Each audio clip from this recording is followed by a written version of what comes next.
Former Detroit Lions quarterback Eric Hipple was in the Copper Country today. He spoke with community members about coping with depression.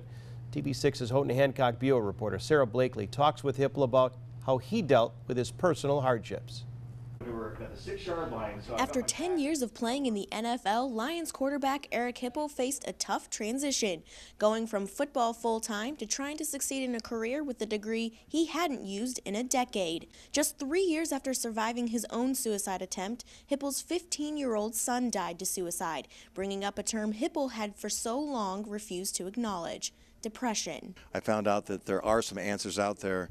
And certainly one of the answers to suicide is finding out and treating what we call a brain illness called depression. The earlier the recognition and the earlier the treatment, then the better the outcomes are. Hipple now works for the University of Michigan's Depression Center, speaking to communities about destroying the stigmas behind depression.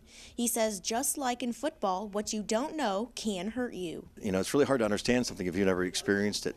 You might logically understand it, but you don't really get it. But you have to understand is they don't choose to be that way, that it's something that's happening to them. And so together you can get through it. Copper Country mental health therapists say everyone handles life differently, and it's important to allow them to cope with it the way they cope best. Helping to normalize a lot of that, to allow people to experience it in their own way and to still support them, not judge them, and to provide hope and support. Some symptoms of depression include low mood, hopelessness, laziness, and irritability.